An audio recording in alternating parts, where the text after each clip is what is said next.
minutos vamos a dar inicio a la clase teórica.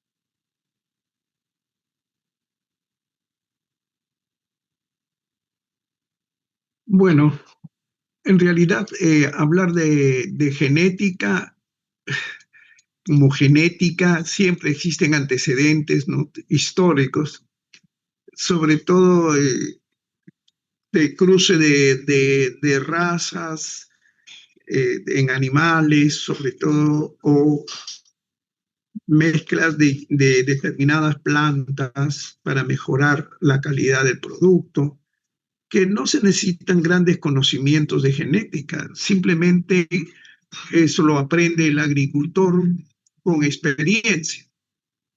Y en base a esa experiencia va adquiriendo más habilidades. Como ustedes ven, desde hace 10.000 años hay ese tipo de experimentos, registros de productos hasta de animales domesticados, en fin. Pero cuando ya empezamos a hablar de genética, ya eso es otro asunto, porque podemos hablar de genética en personas, en animales, en vegetales. Entonces no vamos a entrar en esos detalles, que ya los conocen desde la biología.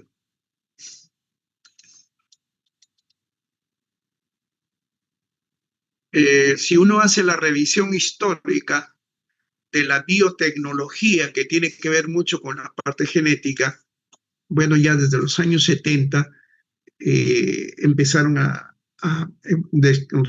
descubrirse ciertas enzimas de restricción para poder hacer cortes en la secuencia del ADN y poder manejar algunos segmentos de genes. Entonces, en 1975 se establecen directrices para hacer estos tipos de cortes, ¿no? Y después ya se van, conforme va pasando el tiempo, se van apareciendo algunos productos como el PCR, trabajos en hemófilos influenza, en su genoma, y vemos después los famosos Dolly, ¿no?, la oveja Dolly, que salió completa, pero no duró mucho tiempo. Y bueno, se han seguido experimentando clonaciones en ratones, en vacas, y al final se decide trabajar con el genoma humano. Claro, secuenciar un genoma humano le ha tomado muchos años. No ha sido una cuestión de que se haya hecho de un día para otro. Entonces, revisando la parte cronológica, ustedes han estudiado las leyes de Mendel y los cruces que hacía con las plantas. Eso son cosas que ya conocen ustedes. Pero sin embargo, ya en la parte genética misma, se hace un nuevo estudio de las leyes de Mendel, pero ya con un enfoque mucho más técnico. Y en esto participan Hugo Brahes, Karl Correns y Erich von Scherman. Ellos van descubriendo que las leyes de Mendel efectivamente son muy interesantes para los estudios que ellos piensan hacer posteriormente, sobre todo los procesos de segregación de distribución independiente En algunos empiezan con trabajos en plantas, evidentemente, ¿no? Y posteriormente irán avanzando a animales. Bueno, lo que nos interesa es que ya desde el 60 al 75 se empieza a estudiar muy bien los mecanismos de acción genética, eh, desde códigos, transcripción, traducción, regulación de los genes, y poco a poco hasta que en base al descubrimiento que habían hecho ya desde hace muchos años Watson y Crick, que merecieron un premio Nobel. Desde el 90 al 2009 se hace ya todo lo que se conoce como transgénesis, es decir, transmisión horizontal de información genética, sea en plantas, animales, y que si eso se podría también usar para terapia genética humana. Se empieza a encontrar enzimas para poder manipular el ADN, ¿no? que, que hace como especie de tijeras o cortes para poder sacar segmentos. Entonces hay lo que se conoce como enzimas de restricción, las polimerasas, ADN, ARN, nucleasas, ligasas, quinasas, fosfatasas, transcriptasas, etcétera, que con eso se ha podido hacer la manipulación de las cadenas de genes. Y bueno, llega un momento en donde se quiere hacer ya una disección molecular del genoma. Ya una cosa ya mucho más compleja, evidentemente, ¿no? Ya se había trabajado con el genoma humano, y se empiezan a identificar las cadenas. Unos dicen que tenemos 300 cadenas, otros dicen 289 genes humanos implicados en enfermedades, hay 177. En fin, y empezamos a notar que tenemos muchos genes parecidos, y que con los monos, con los antropoides, bueno, hay un porcentaje muy pequeño que nos diferencia con ellos, pero que son muy importantes.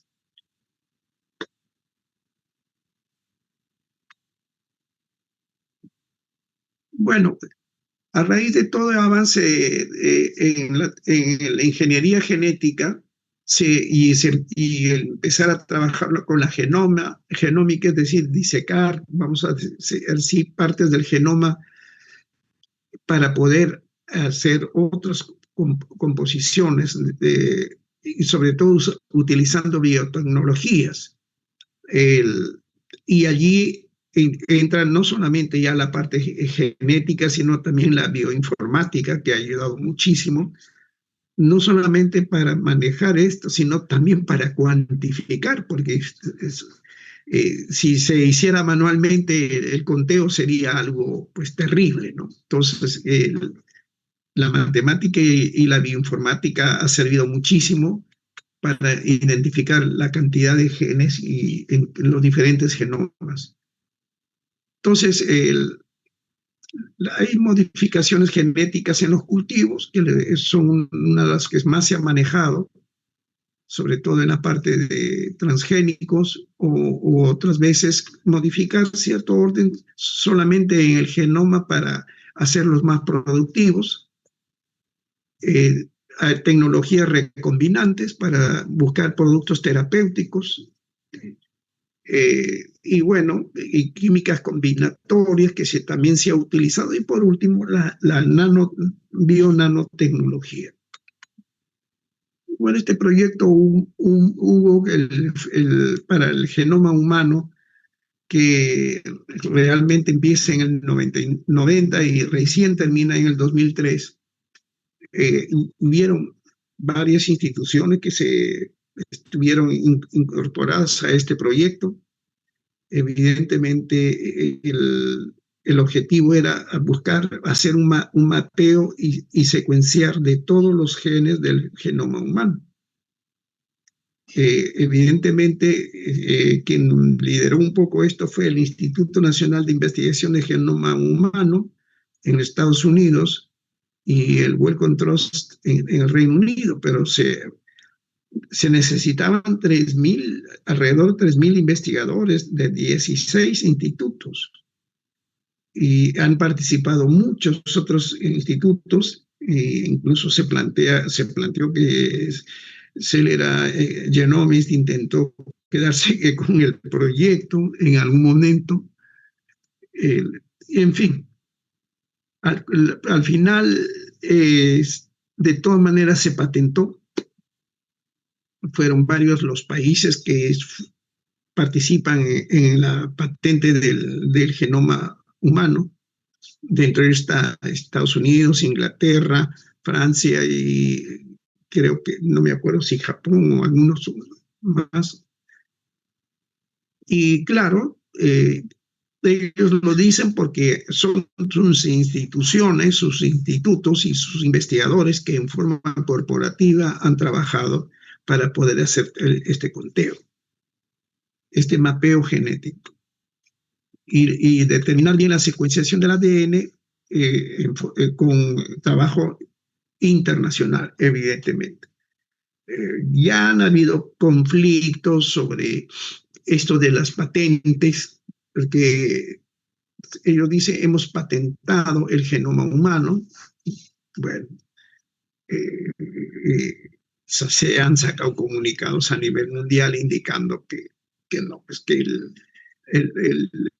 el genoma humano, el único dueño del genoma humano es la población. No puede haber una empresa que se considere dueño del genoma, ¿no? Pero igual las patentes están ahí. Y claro, ellos se disculpan diciendo, bueno, nosotros no hemos patentado en sí el genoma, sino la tecnología para estudiar el genoma. Y el que quiera usar nuestra tecnología va a tener que pedir permiso y si hay que pagar, tendrán que pagar. Bueno, esa fue la salida que se dieron, ¿no? Nosotros efectivamente no somos dueños del genoma humano, porque ese es el mundo. Pero evidentemente la tecnología que hemos creado para poder estudiar el genoma humano, eso sí está bien patentado y se conocen bien los dueños.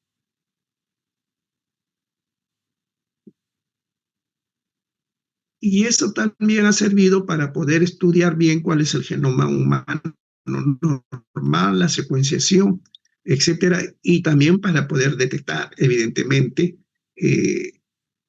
enfermedades, alguna alteración de algún gen y que produzca como consecuencia una enfermedad. Y eso también ha servido para desarrollar nuevas terapias, no solamente terapias para diagnóstico, sino para tratamiento. Entonces, hubo pues el Instituto Nacional de Investigación del Genoma Humano en Estados Unidos,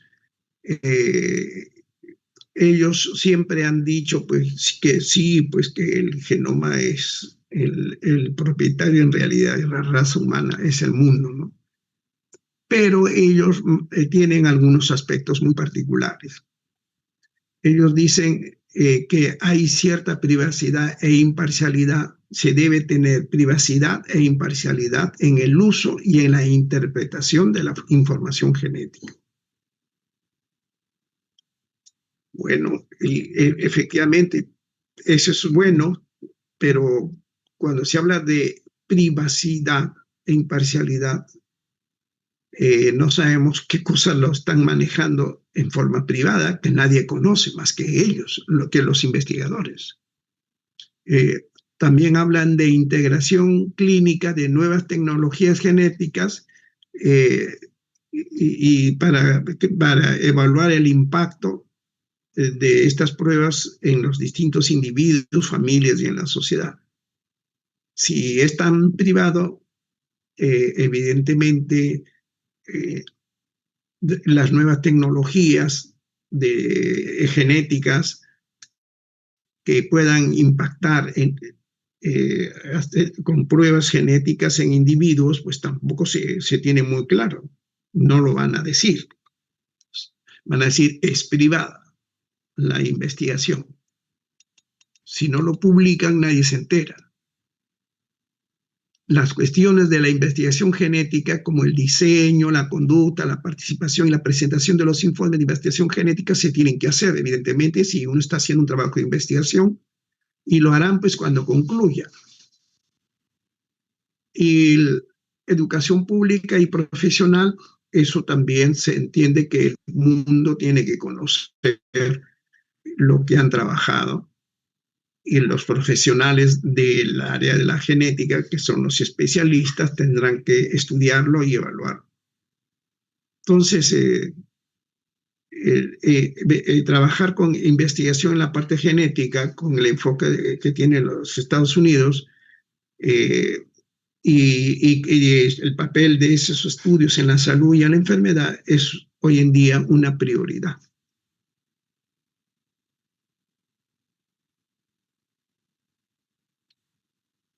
Bueno,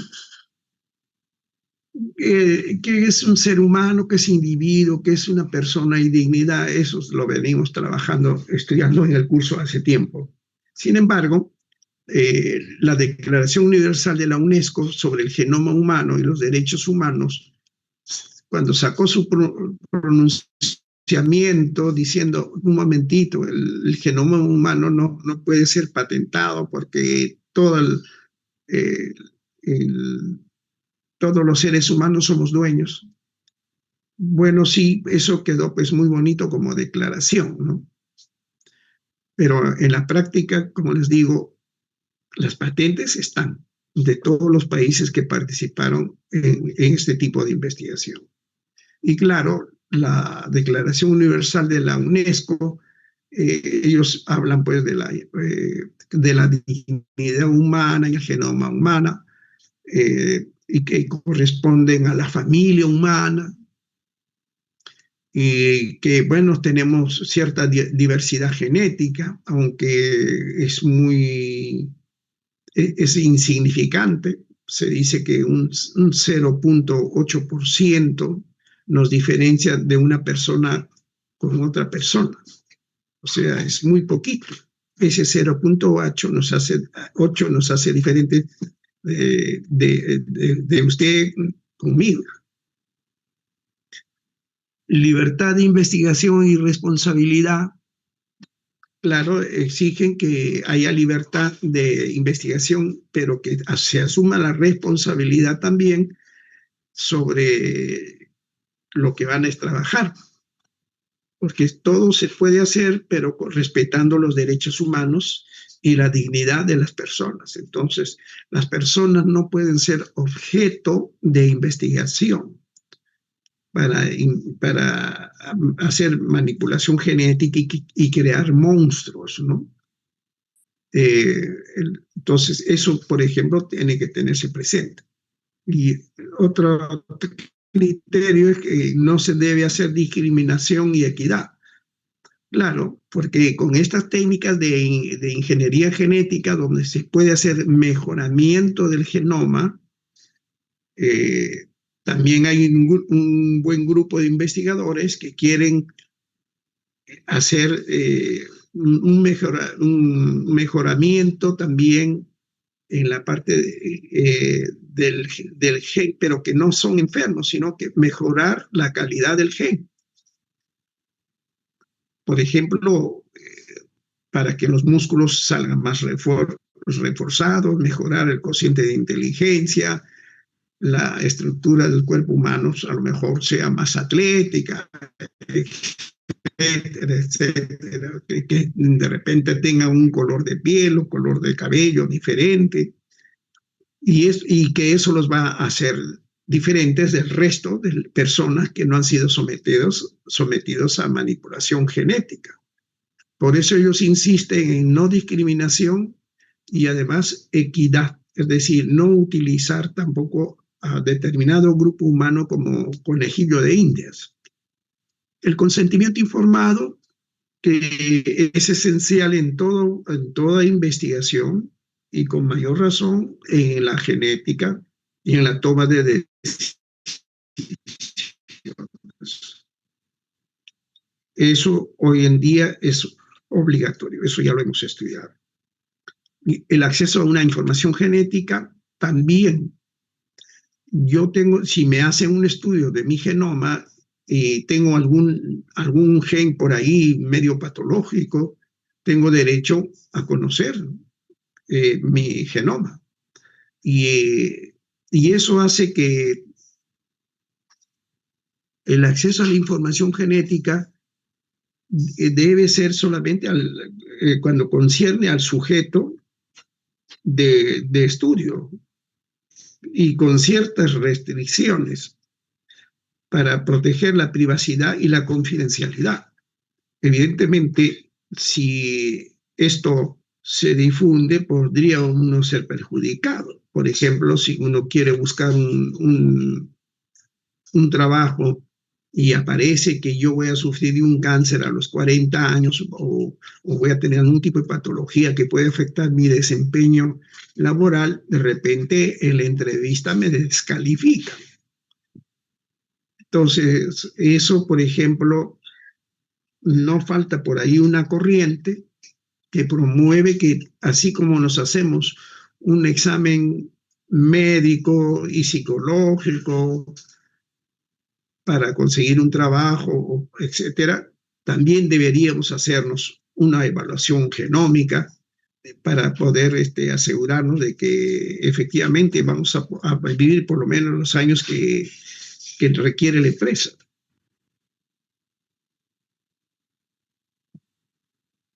Bueno, entonces también la Convención de Oviedo también ha hablado mucho sobre derechos humanos y biomedicina, todavía desde el 97. Y como siempre se insiste que el ser humano es el interés del ser humano lo que debe primar y prevalecer sobre cualquier tipo de interés, ¿ya? Incluso sobre intereses de la sociedad o de la ciencia.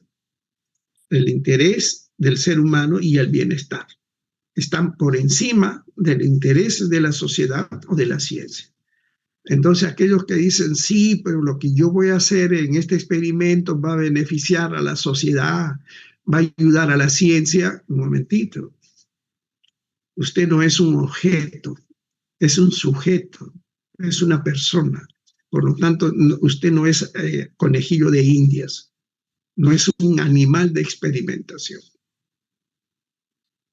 El otro derecho es acceso equitativo a los beneficios de la sanidad, es decir, si se hace investigaciones autorizadas, etcétera, y se garantiza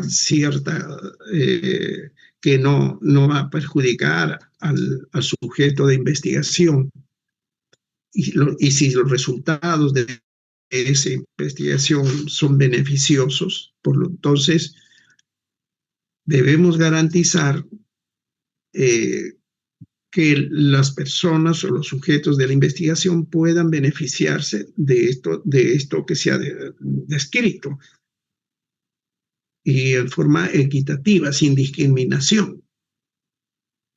Ya el consentimiento informado, bueno, ya eso es una norma esencial para cualquier procedimiento médico, quirúrgico, de investigación, mucho más en una investigación de genoma humano. Y la protección de la dignidad humana, ¿no? Es decir, que tratar siempre a la persona como es un ser humano, no como un conejillo de indias.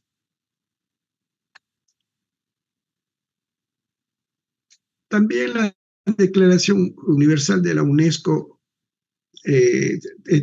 tocó algunos temas sobre ética, pero relacionados con la medicina, las ciencias de la vida y las tecnologías. Entonces ahí también hay que tener mucho cuidado cuando se hace investigación sobre estas áreas. Siempre respetar la dignidad humana y tener en cuenta que estamos trabajando con personas. Por lo tanto, por el principio de beneficencia, nuestro trabajo no puede hacer daño a la persona. Más bien, si hacemos alguna intervención en el genoma de una persona, será para beneficiarlo, no simplemente por curiosidad científica.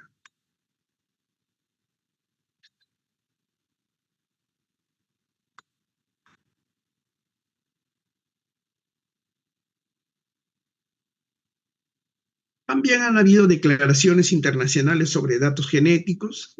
Esto es importante porque si por algún motivo yo me tengo que hacer un estudio genético porque padezco de alguna enfermedad y quieren hacer reconocer qué gen está mal y de repente hay algún tratamiento genómico que podría ayudarme, entonces de todas maneras me tienen que proteger mis derechos.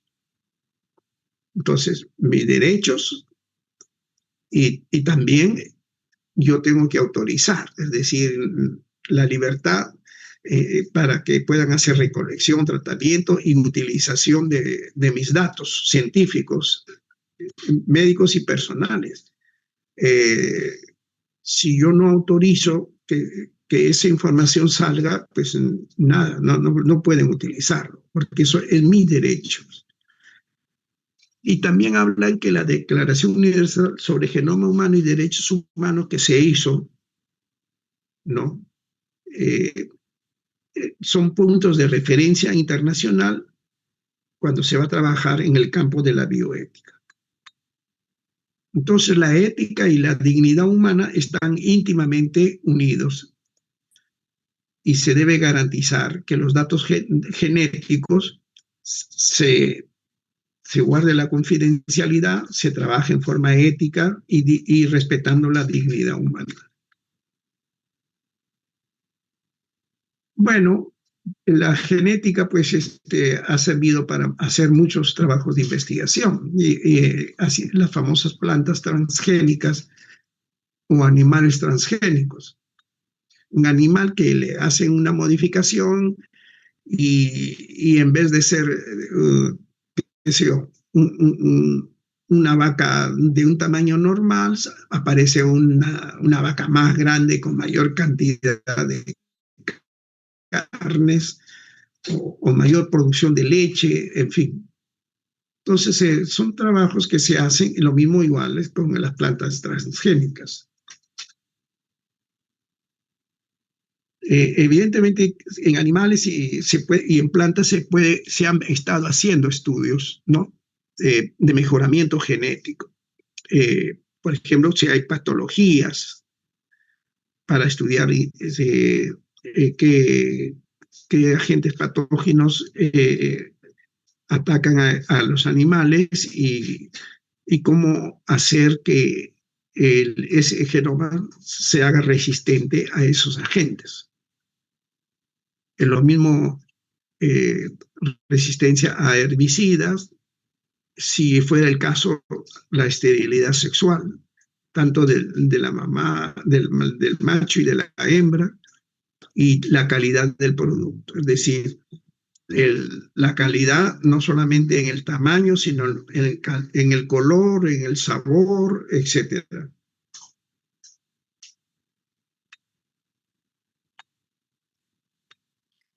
Bueno, siempre entonces uno se ha planteado la pregunta si la modificación de los genomas está intrínsecamente equivocada o es un beneficio enorme. Bueno, la respuesta es no podemos dar una respuesta general. Depende del caso. ¿Ya? Es cuestión de estudiar caso por caso. Si son plantas, si son alimentos vegetales, estudiar qué beneficio si un arroz dorado, cuánto me beneficio o cuánto me podría afectar el hecho que es transgénico.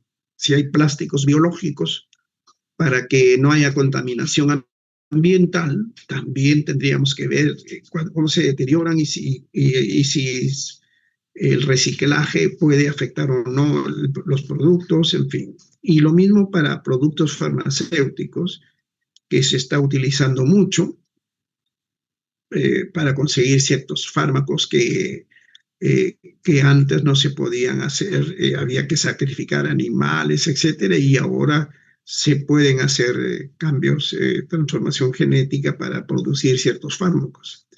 Lo mismo las frutas, plantas resistentes a plagas, bueno, para hacer xenotrasplantes, lo que habíamos visto en la clase pasada.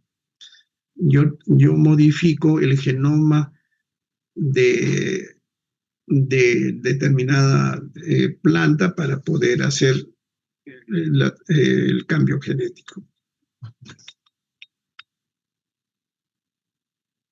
Los famosos arroz dorado, que hoy día está de moda y que mucha gente los come, ¿no? La pregunta de que se hacen es si hay si este arroz podría mejorarse con vitamina A, si hicieron esa pregunta, ¿no? Dado que este arroz lo consumen gran cantidad de población y sobre todo por la calidad y el costo que es más barato, la gente de escasos recursos lo consume bastante. Pero esa gente de escasos recursos a veces no consume muchas vitaminas, su dieta no es muy completa, no es diversificada, y sobre todo deficiencias de vitamina A, eh, que podría incluso causar hasta ceguera.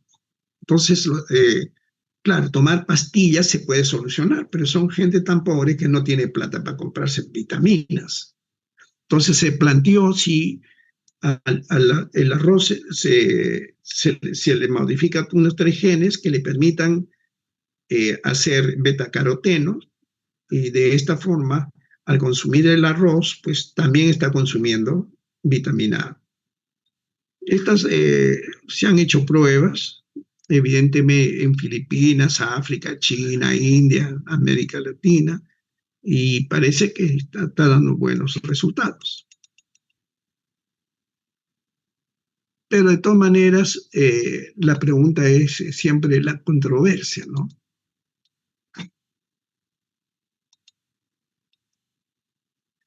Los derechos comerciales, porque quien ha invertido en este tipo de arroz dorado y ha hecho todo la mutación transgénica para que produzca vitamina A, etcétera, ha tenido un costo. Hay empresas y entre ellas se han vendido acciones y claro, ellos cuando esto lo entregan, tienen que, no lo donan, pues no lo regalan, ¿no? Tienen que pagarle sus costos y su inversión. Entonces, claro, hay organizaciones benéficas que reciben donaciones, como Greenpeace o etcétera, que buscan alguna forma para introducir estos productos en poblaciones que tienen deficiencias económicas.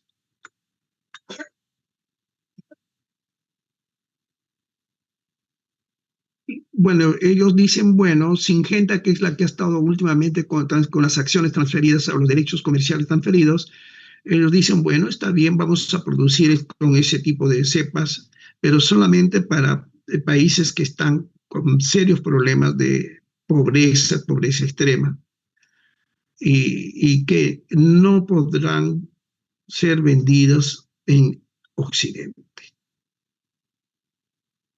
Entonces, ellos son los que al final ponen las reglas de juego, porque son los dueños del producto y tienen las patentes y los derechos. Entonces, hay manipulación genética de alimentos y de vegetales.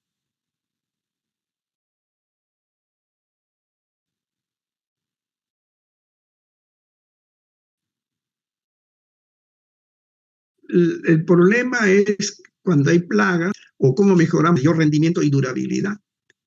Todos esos aspectos, sobre todo, se ha trabajado mucho con animales y con plantas. Ahora, ahí hay aspectos éticos, evidentemente que sí, porque al utilizar esos transgénicos producen algún cambio en el ambiente, pueden afectar el medio ambiente.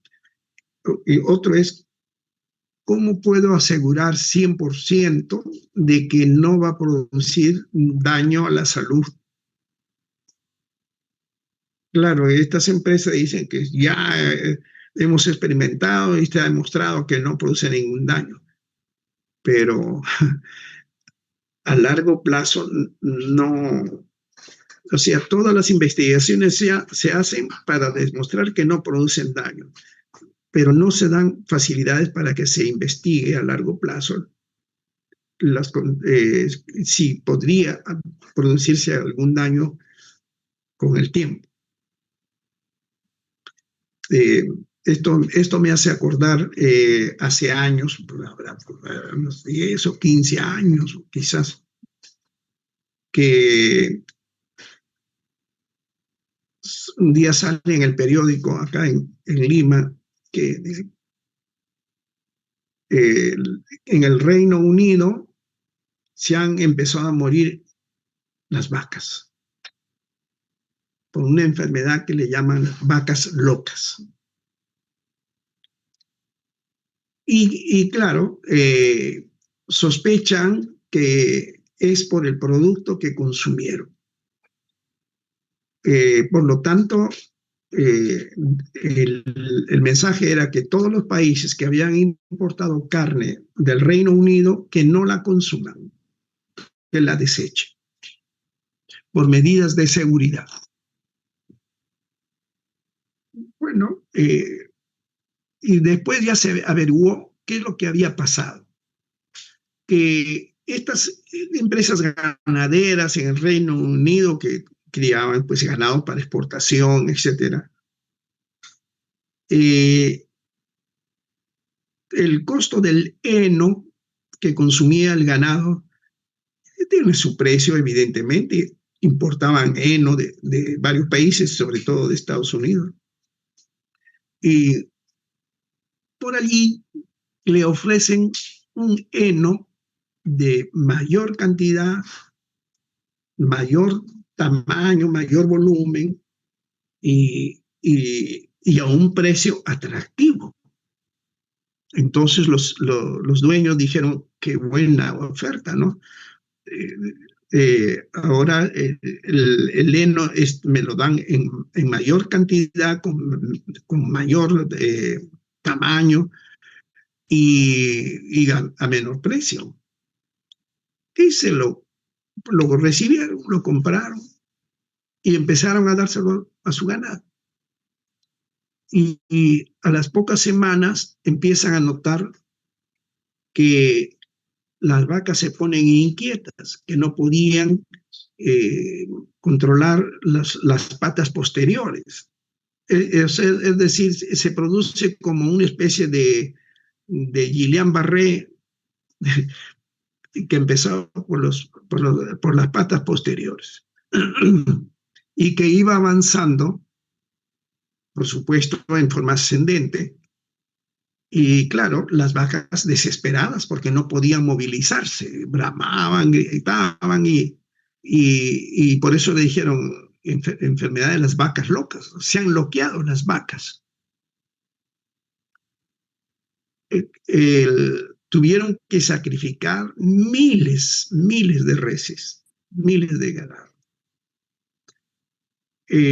Cuando se hace el estudio, la investigación del qué es lo que habían comido, justo ven el heno que había sido transgénico y que dentro de los genes se había introducido un gen de la leche de vaca.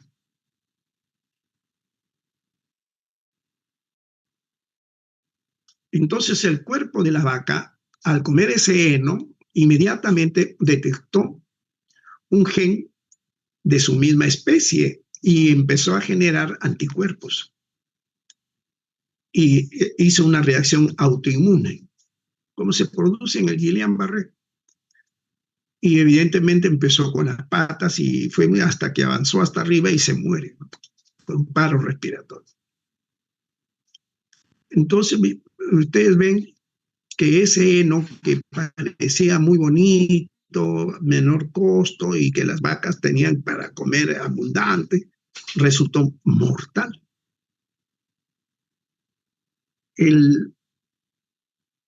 Entonces, eso sí hay que ver, ¿no? No solamente el impacto ambiental que pueda producir, sino también la seguridad alimentaria. Para el caso de las vaquitas, pues el vino fue terrible, pero si es un producto de consumo humano, no sabemos qué efectos imprevistos en salud pueden presentarse a largo plazo. Y como estos son trabajos que hacen empresas, la empresa que saca pues el producto transgénico, pues ellos son los que plantean los costos, ¿no? Entonces ellos van a poner al mercado y bueno, el que tenga dinero lo podrá comprar. Y el que no, pues no es que estén disponibles para todo el que lo necesite. Entonces ahí se hace uno la pregunta, ¿no? Desde el punto de ética y de consentimiento, ¿tenemos derecho a modificar genéticamente los alimentos sin el consentimiento de la naturaleza y de las futuras generaciones? Y ahí se plantea, por ejemplo, el caso del arroz dorado, ¿no? Se modificó genéticamente para producir betacarotenos y lo que podría ayudar a combatir pues, la deficiencia de vitamina A en las personas, ¿no? Entonces, estaba muy bien la intención y funcionaba, pero el dueño del producto dijo, bueno, es para países subdesarrollados, no es para el lado occidental. Entonces uno dice, o sea que para el occidente, y nosotros estamos en el occidente, no servía. Bueno, entonces también ya sabemos nosotros que se han hecho clonaciones en mamíferos por transferencia de núcleos. Ustedes ya saben que hacer un clon no es nada del otro mundo desde el punto de vista tecnológico. Es simplemente agarrar una célula somática de un individuo o de un animal, después tener un óvulo de esa especie, le quita el núcleo del óvulo y introduce el núcleo de la célula somática. Después lo estimula y se produce una división celular como si fuera un huevo cigoto y, bueno, sale el nuevo ser. Entonces, la clonación técnicamente no es ningún problema. El problema es cómo hacer para que pueda tener una supervivencia como nos hubiera gustado, no como el caso de la oveja Dolly, que no vivió todo el tiempo que se esperaba.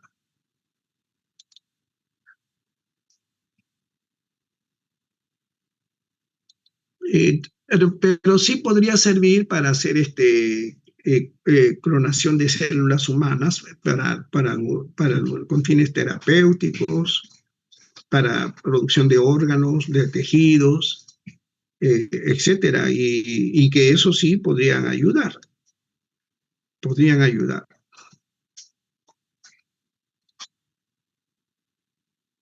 Entonces, la manipulación genética en los seres humanos es un problema muy, muy delicado. Sobre todo la manipulación de las células humanas, ¿para qué fines? La pregunta, es lo primero que se pregunta. ¿Con qué propósito? ¿Con fines terapéuticos? ¿Con solamente hacer investigación a ver qué pasa? ¿Para manipular poblaciones humanas? eso tiene que responderse.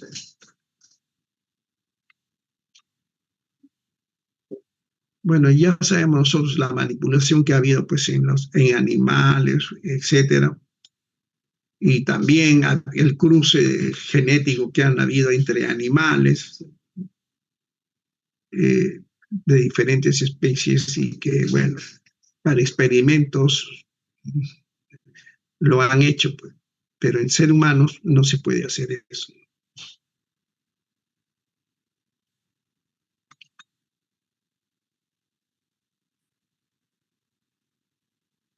Entonces, el concepto eso de huellas dactilares del ADN, que el término un poco produce un poco de gracia, es interesante. De hecho, sería interesante para identificar a una persona, sobre todo en la genética forense, ¿no? Si no tiene, los dedos no dan huellas o ya se ha podrido pues, la carne y ya no hay huellas de ningún tipo, pero sí hay restos orgánicos que yo podría utilizar y analizar el ADN, ¿no? Y si tengo conocimiento del, vamos a decir, de la huella dactilar de esa persona en ADN, podría utilizarlo para identificarlo. Pero también me puede servir para estudiar a ver si ese resto orgánico es realmente de una persona o es de un animal. Entonces, la genética legal pues se está utilizando ahora ya con cierta regularidad.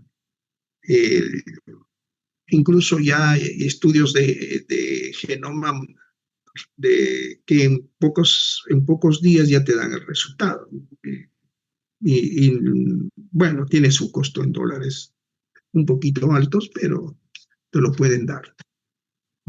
Entonces, la secuenciación del genoma humano y tener tu certificado de tu genoma para ver si dentro de tus genes hay algún gen patológico que prediga que te vas a enfermar de un cáncer, si es mujer, de un cáncer de mama.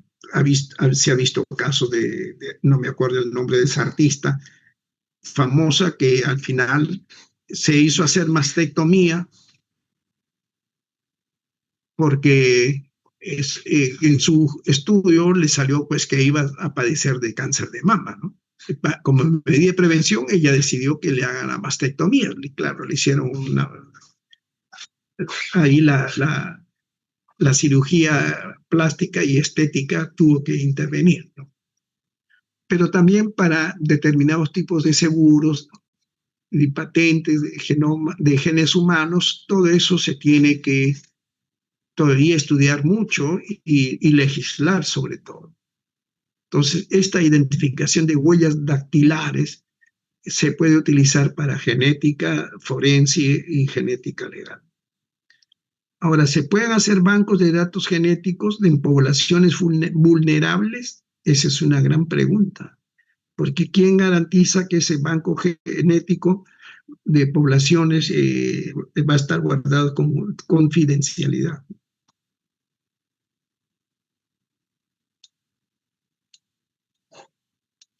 Bueno, en Estados Unidos ya están recomendando que salga una ley que impida que las compañías de aseguradoras discriminen en base a información genética.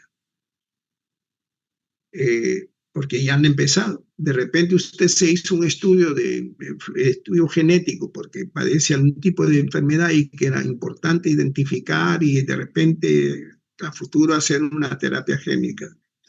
Pero eso ya queda en su récord de estudios de médicos y muchas empresas aseguradoras, por mecanismos que uno nunca sabe, ingresan y obtienen esa información. El caso, y acá en el Perú ocurre. Por ejemplo, yo tengo el caso de un familiar, un muchacho no más joven, que presentó algunos cólicos de que parecían renales, litiasis renal, pero cuando fue de emergencia lo trataban como si fuera cólico renal, pero no le hicieron un estudio de urografía, nada, nada. Y bueno, le calmó el cólico y todo, pero ya no se hizo nada. Y después cuando quiere conseguir un seguro de salud de una aseguradora, ¿qué le dice la aseguradora? No le puedo, le doy el seguro, pero no cubre litiasis renal. Entonces, mi familia me dice, pero yo fui de emergencia a una clínica y me calmaron el dolor y ya no regresé más. Ya no me hice ningún estudio para ver si era litiasis renal o no era litiasis renal. ¿De dónde se han inventado estos? Seguro que pusieron con diagnóstico presuntivo litiasis renal, pero no era definitivo. Pero supongamos que hubiera sido cierto. ¿Cómo se enteró la compañía? Si, porque esa persona pagó con su dinero la consulta, no fue a cargo de ningún seguro. Entonces, ¿de dónde obtuvo esa información? La aseguradora. Quiere decir que estos penetran la información de las historias clínicas, incluso de las clínicas. Claro que él fue a reclamar y le dijo, demuéstreme que yo sufro de litiasis renal. Muéstreme las pruebas que ustedes tienen, que yo sufro de litiasis renal. Pero usted hizo una consulta en tal fecha, ¿y ustedes cómo saben eso? Si la consulta la pagué yo y no me hice ningún estudio para demostrar, y además no me ha vuelto a dar más cólicos. Bueno, al final lo aseguraron, ¿no? Porque reclamó. Miren, y eso ocurrió acá en el Perú.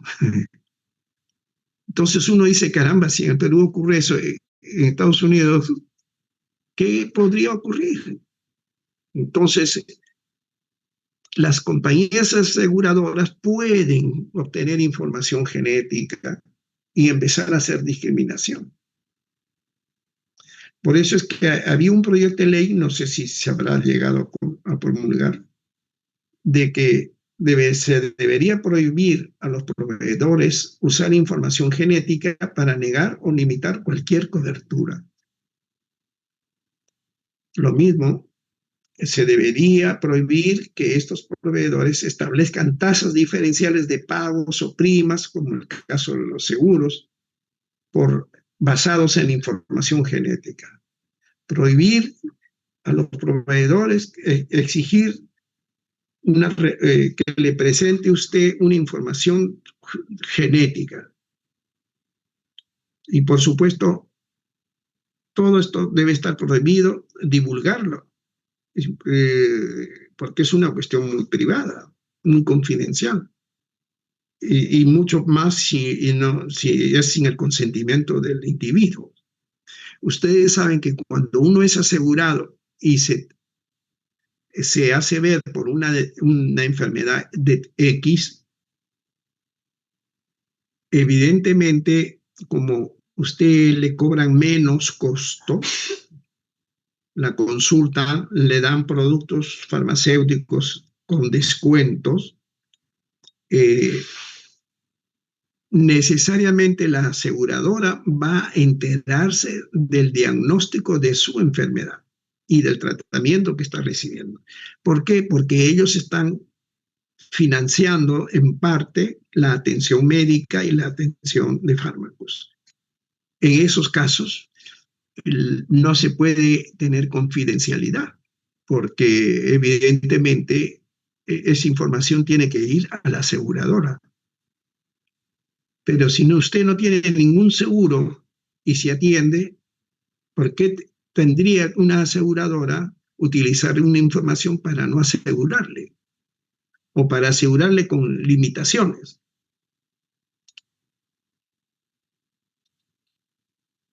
Bueno, El término preembrión fue fue muy polémico, esto ya lo hemos visto. Es un término que en un congreso mundial en el Reino Unido se decidió que si antes de las 14 días el embrión no debería llamarse embrión, sino preembrión. Y bueno, y eso sirvió para que al poco tiempo, a los pocos meses, en el Reino Unido ya se empezaran las investigaciones en los embriones y se pudieran hacer una serie de estudios genéticos. Entonces, lamentablemente, la Asociación Mundial de Ginecobstetricia se prestó a ese tipo de manipulación para que pudieran hacer todo eso con el cuento de que no están manipulando embriones, sino preembriones. Y establecieron el límite de 14 días en la investigación embrionaria. Y claro, otros países se lo han copiado. Pero lo curioso es que los investigadores que hacen eso, cuando publican sus estudios, no dice en el estudio con nuestros preembriones hemos encontrado esto. Usan la palabra embrión. No dicen preembriones. Cuando hacen fertilización in vitro, todo, no usan la palabra preembrión, usan la palabra embrión. Entonces, lo otro fue una manipulación con otros fines que no eran científicos, sino evidentemente tenía que ver con la ética. Ética para poder hacer investigación en embriones hasta 14 días, para poder utilizar fármacos antiimplantatorios, para hacer abortos antes de que se llamen embriones, etcétera, etcétera, etcétera. Entonces, la manipulación genética es muy importante tener en cuenta.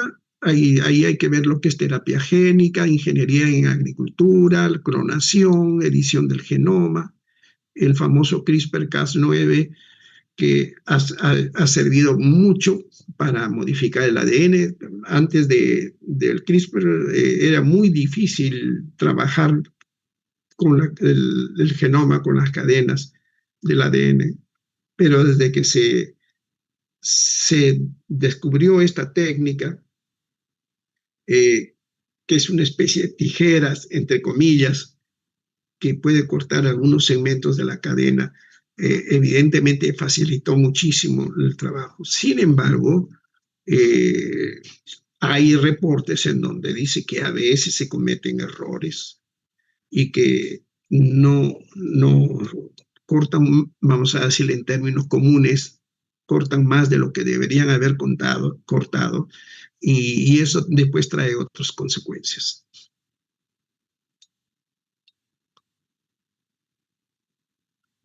Entonces aquí hay muchos problemas éticos, bioéticos que debemos tener. Primero, que en todos estos estudios se debe tener en cuenta la privacidad y confidencialidad, el consentimiento informado, evitar la discriminación y estigmatización, el acceso equitativo para los recursos, ¿no?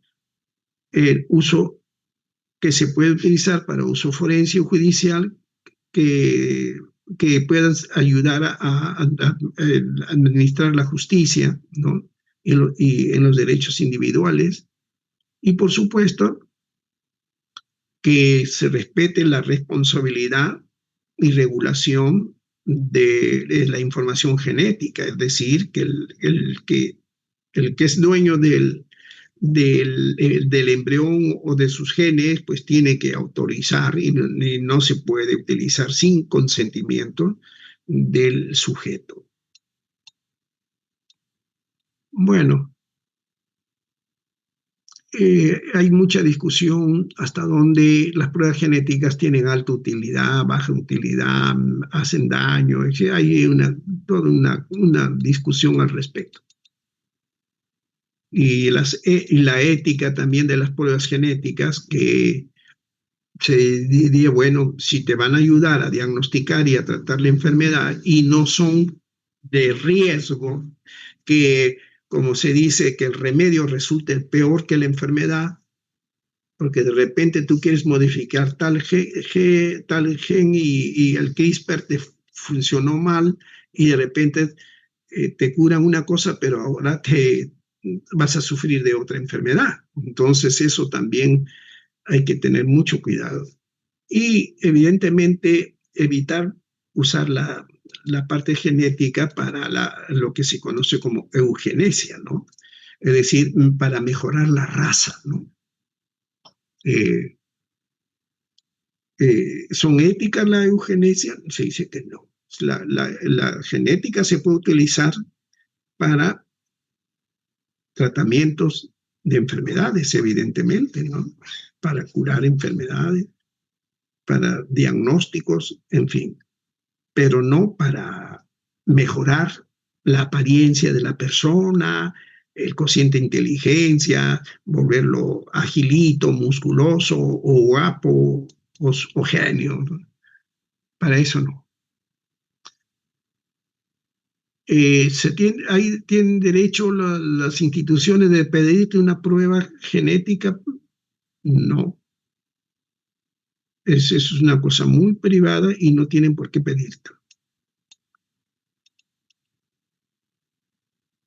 Bueno, y ya pues se puede usar muchos de estos estudios para diferentes tipos de enfermedades, ¿no? Para pruebas de fibrosis cística, por ejemplo, eh, pruebas genéticas para diferentes tipos de patologías. Y bueno, usar seguro de vida y pruebas genéticas, también hay compañías de seguros que te piden hasta 8 pruebas genéticas, incluyendo cáncer de mama, cáncer de colon, enfermedad de Alzheimer, etcétera, etcétera. Que te piden para darte el seguro. Te dicen, no te lo niego, pero como tú tienes, vas a sufrir de cáncer, vas a sufrir de colon y vas a sufrir de esto y te va a dar Alzheimer y tiene que no sé qué, te tengo que cobrar más, pues. No puedes pagar igual que el otro que no va a sufrir de nada de eso, ¿no? Entonces miren cómo eso también está afectando, ¿no? De alguna forma está siendo discriminado, pero la aseguradora se asegura, ¿no? Porque si no me va a decir, me va a hacer gastar más de lo usual y hasta el día que se muera. Entonces ellos dicen que compañías aseguradoras incluso pueden negar el seguro, salvo que el seguro básico necesario de salud básico, pero más no.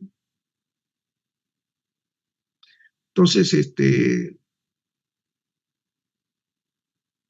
eh, se hacen la pregunta, ¿no deberían las personas que están libres de una enfermedad pagar tasas más bajas que aquellas que resultan positivas? Porque si van a empezar a hacer eso, entonces uno podría decir, bueno, pues según mi genoma, mi estudio que me he hecho, yo no voy a sufrir de cáncer, no voy a sufrir de hipertensión, no voy a sufrir de Alzheimer. Usted tendrá que cobrarme, pues, el seguro debería cobrarme la mitad de lo que cobra a uno que sufre cáncer, que colon y todo esto. Deberían haber tarifas diferenciadas de acuerdo a la patología que usted registra en todo caso. Pero ¿eso sería correcto? ¿Sería justo?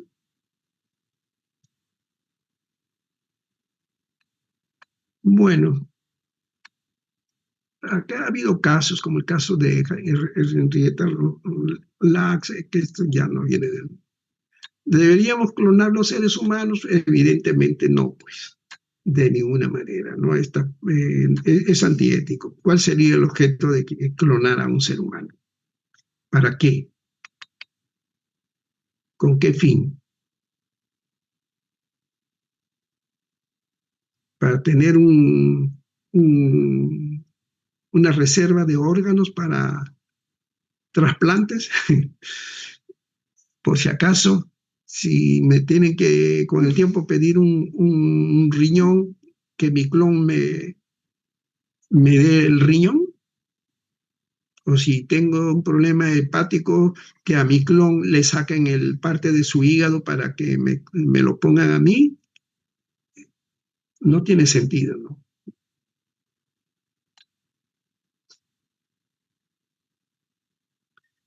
Bueno, ahora acá dice que es probable que algún grupo intente clonar a un ser humano. Yo les aseguro que ya debe estar clonado, porque yo he visto videos hace 10 años o más, de un grupo que era secreto y que por ahí me lo pasaron el video, en donde discutían entre ellos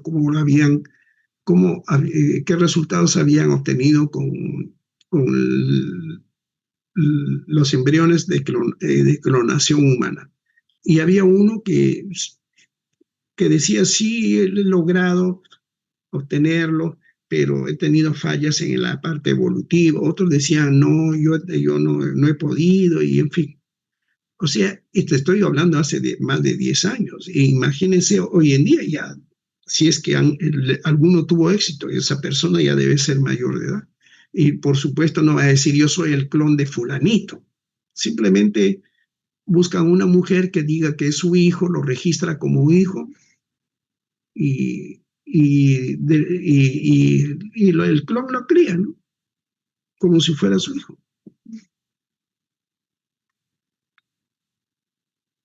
Bueno, por supuesto, ha habido intentos fallidos de clonar. Se ha habido tanto en animales, por supuesto que en el hombre también tenía que ser, pero cada vez se va mejorando mucho la técnica de clonación, que se supone que los seres humanos ya, más que seguro que ya los han clonado.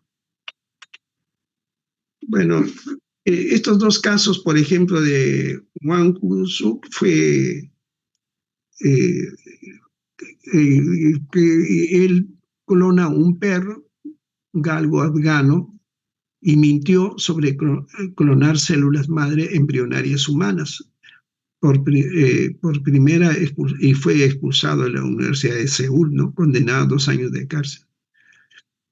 Y el caso de Ji Jiankui chino, bebés modificados genéticamente, sentenciados a 3 años de cárcel. Alteró genéticamente a mellizas, manipuló su gen CCR5 para protegerlas del VIH de manera, y bueno, al final me acuerdo de este caso porque fue noticia bomba, salió hasta en los periódicos, porque en un congreso mundial él se presenta pues como un trabajo de investigación buenazo, ¿no? El que había podido manipular genéticamente unas mellizas para que ya no se vayan, no se contagien con el VIH, en el sentido de que si se contagian, pues sean resistentes al VIH. Y en el evento, en el mismo congreso, hubo un asistente que conocía de esto y le dijo, usted ha estudiado bien el, el gen CCR5, ¿qué funciones cumple en el cuerpo? Todas las funciones que cumple ese gen. Entonces lo puso en apuros al chino, ¿no? Y él le dijo, porque lo que usted ha hecho es que a esa pareja, esos mellizos, ahora ya no se van a morir con VIH, pero esas chicas ahora se van a poder morir con un simple resfrío, porque usted les ha quitado el gen que modificaba el sistema inmunológico que podía protegerlos de esos virus del resfrío. O sea, no se mueren de VIH, pero sí de una gripe. Y eso fue un escándalo.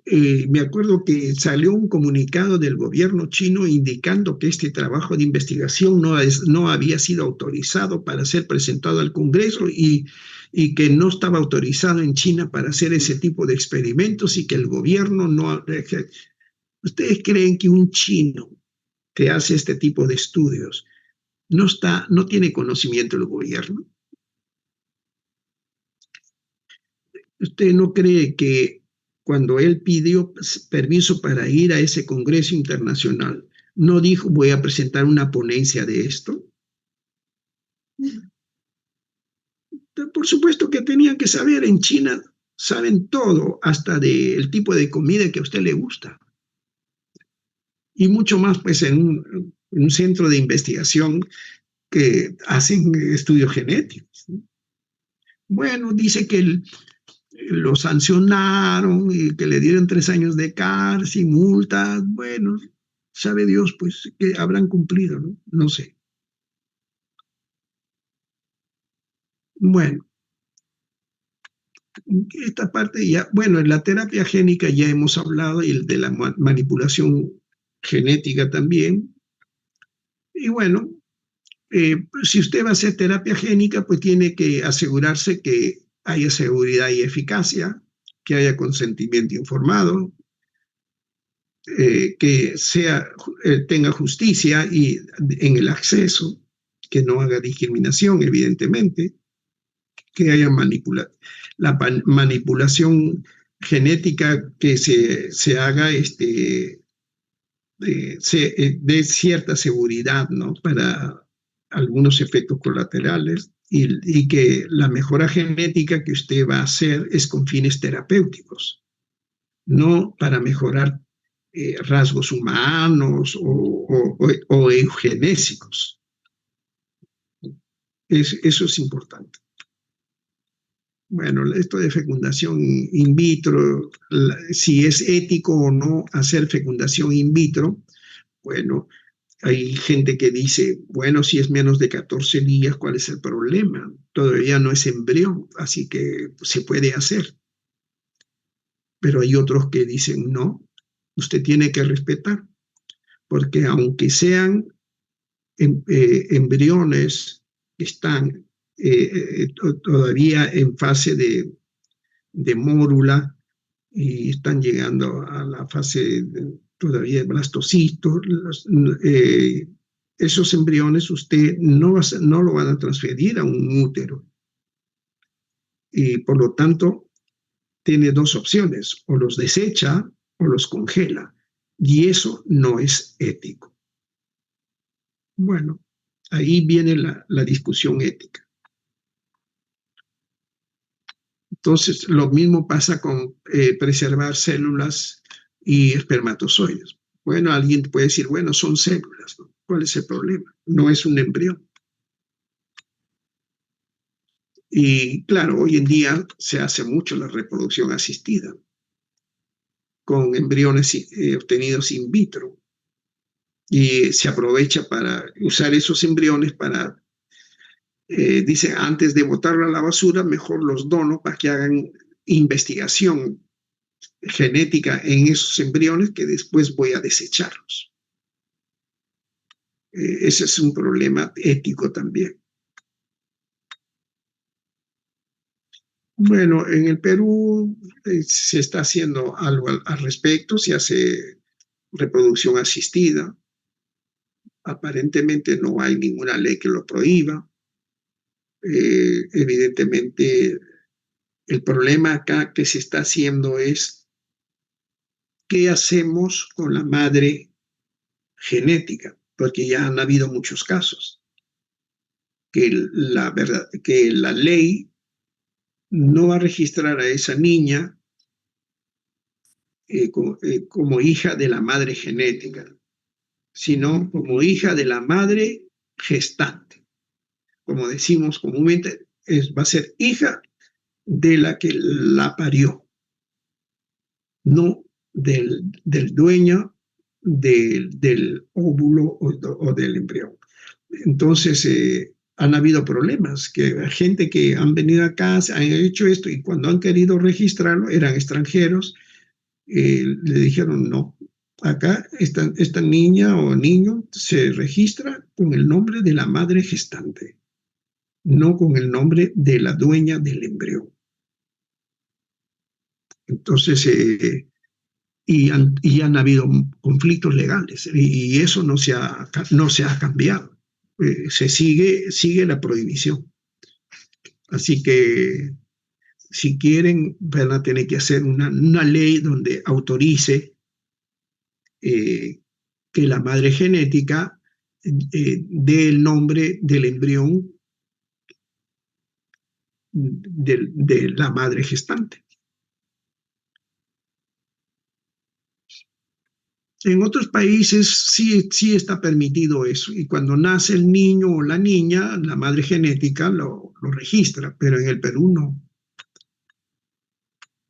Bueno, ya hemos dicho que la eugenesia para mejorar y para hacerte más guapo y más bonito no es éticamente aceptada. Pero si es para hacer tratamientos, está bien. Bueno, menos pues vas a hacer manipulación genética para, o con otros fines diferentes a la parte terapéutica. Bueno, esto de eugenesia negativa, que se hace el diagnóstico preimplantatorio para detectar alteraciones y seleccionar los embriones más normales, vamos a llamar así, antes de transferirlo al útero, también crea dilemas éticos, pero se está haciendo. Pues seleccionan el mejor embrión y ese es el que lo fecundan y lo implantan. Y no solamente fecundan un embrión, fecundan 4 o 5 porque no siempre prende uno. De los 3 o 4 que se implantaron, a veces prende uno y el resto no. Entonces ahí hay mucha parte de bioética que nosotros tenemos que tener en cuenta a la hora que hagamos estos estudios. Bueno, muy bien, entonces vamos a pasar lista un momentito, por favor.